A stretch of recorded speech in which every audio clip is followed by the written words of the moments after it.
ஒரு வாலிபன், அந்த வாலிபனுடைய பழக்கம் என்ன தெரியுமா? வளமையாக என்ன செய்வார்? ஃபஜ்ருடைய தொழுகைக்கு நேரத்தோட வருவார். நேரத்தோட வந்து அதான் சொன்னதன் பின்னால இகாமத் வரைக்கும் குர்ஆன் எடுத்து ஓதிக்கொண்டிருப்பார். இது வளமை.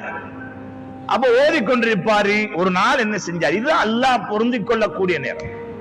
தொடர்ச்சியா ஒரு அமலை செஞ்சுட்டு போறாருண்டா, விரும்பி செய்யறாருண்டா, அந்த அமலோட அல்லாஹ் மௌத்த கொடுப்பான். அந்த அமலோட அல்லாஹ் மௌத்த கொடுப்பான். தொடர்ந்து செஞ்சுட்டு போனார் அவர்.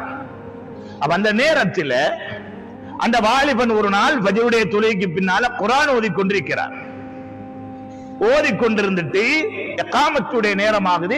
குர்ஆனை கொண்டு போய் ரெக்ல வைக்க போறார். குர்ஆனை வைக்கிற அந்த தட்டுல வைக்க போறார். வைக்கக்கூடிய நேரம் அப்படியே மயங்கி கீழே விழுந்தார். இப்ப எல்லாரும் என்ன செஞ்சாங்க? தூக்கினாங்க. அவசரமா ஹாஸ்பிடல் கொண்டு போயிட்டாங்க. கொண்டு போனா டாக்டர் பார்த்தாரு, சரியான மாதிரி பல்ஸ் குறைஞ்சிட்டு போகுது, இது அவரை உயிருக்கு ஆபத்து என்று சொல்லி அவசரமா ஆபரேஷன் பண்ணும் முடிவெடுத்தாங்க. அவசரமா ஆபரேஷன் பண்ணும். ஏதோ ஒரு பிளாக், அவசரமா ஆபரேஷன் பண்ணும். இப்ப இந்த வாலிபனை மயக்க போறார். ஆனா இந்த வாலிபன் மயக்கத்திலேயும் தெளிவாக இருக்கிறார். ஏனென்றா இந்த மயக்கம் சும்மா அந்த போதையால வந்த மயக்கம் அல்ல, இது மவுத்துடைய மயக்கம். அல்லாஹ்வுடைய பொருத்தத்தை பாருங்க. அந்த வாலிபன் என்ன செஞ்சாரு? டாக்டர் சொன்னார், கையை பிடிச்சாரு. டாக்டர் மட்டும்தான் இருக்கிறார்.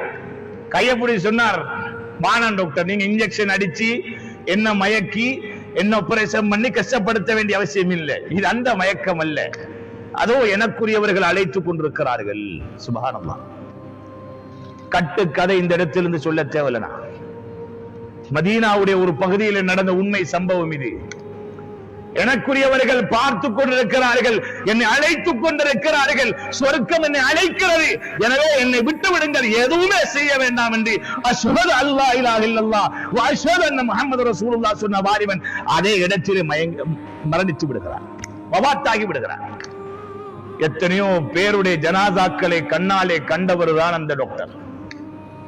எத்தனையோ பேர் அவருடைய கண் முன்னால் மரணித்து இருக்கிறார்கள். அந்த நேரம் அந்த டாக்டர் அல்லாஹ் அக்பர் என்று ஒரு தக்பீர் சொன்னார்.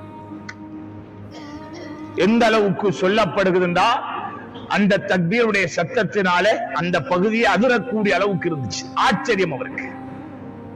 எல்லாரும் ஓடி போனாங்க. என்ன நடந்துச்சு? அப்ப டாக்டர் சொல்றாரு, எத்தனையோ பேருடைய கடைசி முடிவுகளை நான் என் கண்ணாலே பார்த்திருக்கிறேன். இது மாதிரி ஒரு முடிவு நான் கண்டதே கிடையாது. இந்த மாதிரியான முடிவு எனக்கு வர வேண்டும் என்று ஆசைப்படுகிறேன். என்னால் தாங்க முடியாமல் தான் கத்தினேன் என்றார்.